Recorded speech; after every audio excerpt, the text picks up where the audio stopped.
Hello and good morning दोस्तों। Current energy update लेके आई हूँ। मेरा नाम सरिता है, मैं एक साइकिक टैरो रीडर हूँ। तो चलिए करंट एनर्जी फेमिनाइन की पहले बताती हूँ। आज जो कार्ड आ गए हैं वो है S of pentacles, S of wands, S of swords, S of cups. ये एक न्यू बिगनिंग को दर्शा रहे हैं और ये न्यू बिगनिंग किस बात के लिए है, ठीक है। तो यहाँ पर बहुत सारी चीज़ की एक साथ न्यू बिगनिंग हो रही है, बहुत सारी चीज़ की न्यू बिगनिंग हो रही है। फेमिनाइन जो है ना, पास्ट के इल्यूजन से निकल जाना चाहती है। वो ट्राई बहुत समय से कर रही थी, लंबे समय से कोशिश जारी रखे हुई थी और निकल नहीं पा रही थी पास्ट के इल्यूजन से, या फिर कहिए कि पास्ट में किसी भी तरीके का उनके साथ कुछ भी हुआ है, गलत हुआ है, जो भी हुआ है। तो अब उन चीज़ों से वो निकल जाएंगी, क्योंकि कोशिशें वो बहुत सारी कर रही थी बट उसमें वो सक्सेस नहीं हो पा रही थी। लेकिन यहाँ पर उनके लिए देखिए जस्टिस का कार्ड आ गया है। ये डिवाइन की तरफ से ऐसा है कि अब उनको जस्टिस दे दिया जाएगा, यानी कि पास्ट की चीज़ों से उनको उनकी एनर्जी हटा ली जाएगी और उनको नया रास्ता खोल दिया जाएगा उनके लिए। तो अब वो पास्ट में नहीं रहने वाली है, उनके लाइफ की न्यू बिगनिंग होने वाली है और हर क्षेत्र में होने वाली है। स्पिरिचुअल नॉलेज भी उनको कुछ गेन होंगे, कुछ नई एक्टिविटीज़ भी वो करने वाली हैं, कुछ नए स्किल भी वो सीखने वाली हैं। और अब यहाँ से उनकी लाइफ में कुछ चेंज आएंगे, न्यू चेंज आएंगे और ये चेंज ऐसे आएंगे कि अब यहाँ से उनकी मनी की फाइनेंशियल जो प्रॉब्लम थी उनकी सॉर्टेड, जो उनकी चली आ रही थी बहुत समय से, लंबे समय से, तो यहाँ पर अब ये अचानक से तो नहीं होगी, लेकिन हाँ धीरे धीरे ये रास्ते खुल रहे हैं। तो बहुत सारी फेमिनाइन के साथ ऐसा होगा कि वो पास्ट की चीज़ों से बाहर निकल जाएगी, निकलने में कामयाब हो जाएगी। जो चीज़ें उनको रोक रही थी, किसी इल्यूजन में वो पड़ी हुई थी कि नहीं ऐसा नहीं ऐसा है, लेकिन उनको क्लियर कट समझ नहीं आ रहा था कि असल में सच है क्या। रास्ता ही नहीं दिखाई दे रहा था, धुंधला धुंधला सा। कभी लगता था कि ये सच है, कभी लगता था ये सच है, कभी लगता था ये झूठ है, कभी लगता था ये झूठ है। कभी किसी बात पे यकीन, कभी किसी बात पे यकीन, और इसी के बीच में वो झूलते हुए, ठीक है।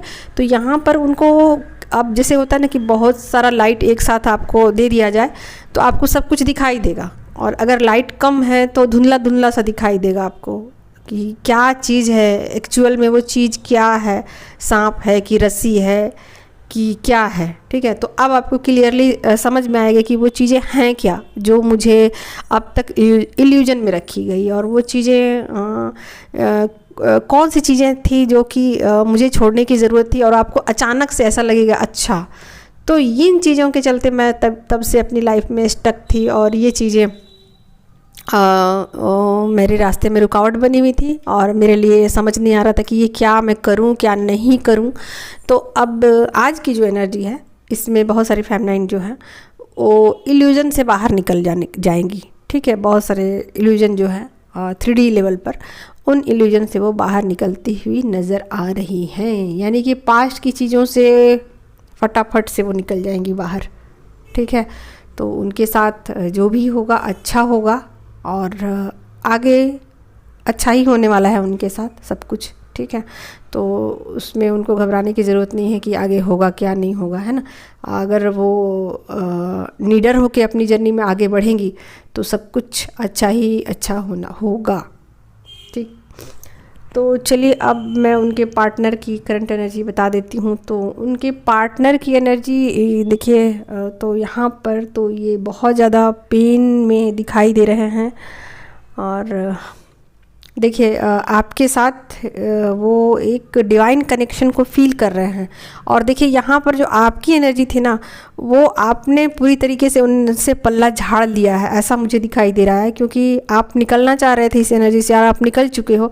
और आपके काउंटर पार्ट को अब ऐसा लग रहा है कि उनको एनर्जी नहीं मिल पा रही है, और ऐसे में वो अकेला फील कर रहे हैं, सैड हैं, दुखी हैं, निराश हैं, और वेटिंग में हैं, और आपके साथ एक डिवाइन कनेक्शन को फील कर रहे हैं। और उनको जो बातें पहले ऐसा लगती थी ना कि हाँ ठीक है होगा, हम दोनों के बीच कुछ होगा, ऐसा उनको लगता होगा कि हम दोनों के बीच ऐसा अचानक से ही हो गया, हम दोनों अचानक ही फिजिकल हो गया, अचानक ही हम दोनों का एक मतलब मिलना हो गया, जैसे होता ना एक्सीडेंटली ऐसा, तो अब उनको ऐसा लगेगा कि नहीं ये डिवाइन कनेक्शन है और तोड़ने से भी नहीं टूटेगा ये। और पहले फेमनाइन को लगता था, लेकिन अब उनको लगने वाला है कि ये रिश्ता बहुत अटूट है और इस रिश्ते को तोड़ा नहीं जा सकता है।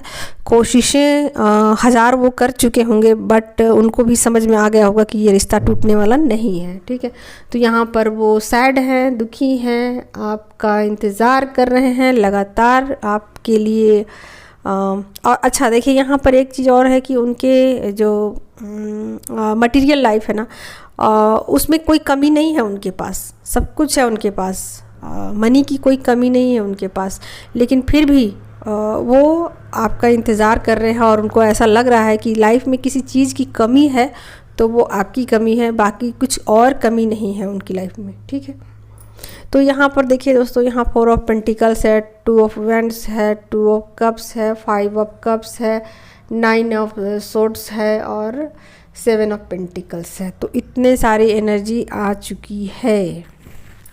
तो यहाँ पर मुझे ना डिवाइन मस्कुलाइन की 2 तरीके की एनर्जी दिखाई दे रही है। एक तो ये कि वो 3D में बहुत ज़्यादा हैप्पी हैं, और दूसरा वो कि अंदर से बहुत ज़्यादा सैड हैं, यानी कि वो अंदर से बहुत ज़्यादा दुखी हैं।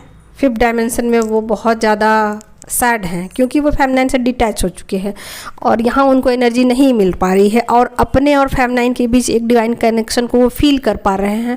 और यहाँ वो मटेरियल लाइफ में ये शो कर रहे हैं कि वो बहुत ज़्यादा हैप्पी हैं, खुश हैं।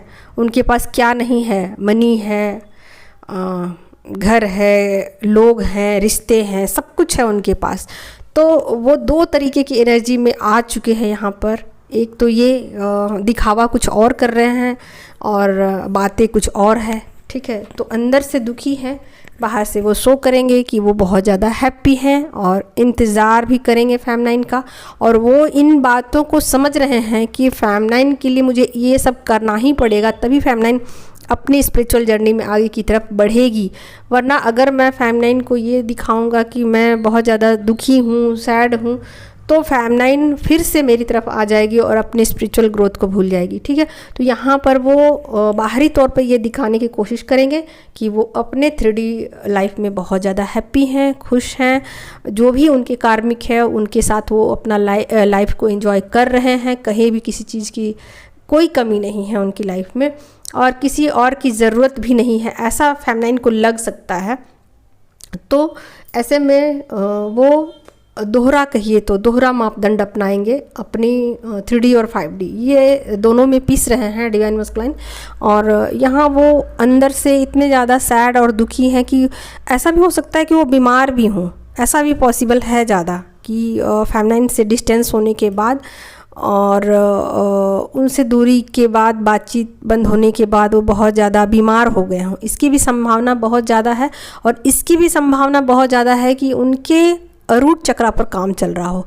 तो ये चीज़ें बिल्कुल क्लियर कट है कि वो अपनी 3D की लाइफ में हैप्पी दिखाई दे रहे हैं और 5D में उन पर वर्क चल रहा है, या 5D में वो निराश हैं, दुखी हैं, परेशान है, वेटिंग में है कि कब फेमनाइन अपनी स्पिरिचुअल जर्नी को आगे लेके जाएगी और कब मैं इस स्ट्रेस वाली एनर्जी से बाहर निकलूँगा और कब ये रियूनियन का स्टेज आएगा। तो अपने रियूनियन के लिए वो हो सकता है कि अभी तो प्रे ना करें, लेकिन ऐसा हो सकता है कि वो वेटिंग में अभी हैं कि कभी कभी उनको ऐसा लगता है कि कैसे ये जर्नी कंप्लीट होगी, इतना इंतज़ार मैं कैसे करूँगा फेमनाइन के लिए। तो ये चीज़ें उनके लिए बहुत ज़्यादा स्ट्रेसफुल हो गई है क्योंकि उनको पता है कि ये जर्नी कभी ना कभी कंप्लीट होगी और रीयूनियन का स्टेज आएगा ही आएगा। ठीक है, तो दोस्तों यहाँ पर फेमनाइन अपनी दुनिया में मग्न है और अपने लिए स्ट्रिक्ट डिसीजन ले रही है कि मुझे अपनी जर्नी को कंप्लीट करना है किसी भी हालत में। तो वो अपने लिए स्टैंड ले रही हैं, अपनी स्पिरिचुअल जर्नी को आगे बढ़ाने के लिए उन्होंने मतलब नए कदम उठा लिए हैं। ठीक है, और अपनी पास्ट को भूलने के लिए पूरी तरीके से रेडी हो चुकी हैं। अपनी हीलिंग प्रोसेस को वो मतलब आगे बढ़ा रही हैं, या कुछ भी उनको ज़रूरत है जो लग रहा है कि हीलिंग मुझे लेने की ज़रूरत है, या फिर अपने स्पिरिचुअल जर्नी में ग्रोथ के लिए क्या क्या कदम उठाने की ज़रूरत है, तो वो सब कुछ वो कर रही हैं। यानी कि दोनों तरफ से अभी काम चल रहा है। ठीक है दोस्तों, तो आज की यही थी करंट एनर्जी अपडेट। और किसी भी तरीके की सेवा की ज़रूरत है, मदद की ज़रूरत है, तो आप मेरे आईडी पर जा सकते हैं। Thank you so much.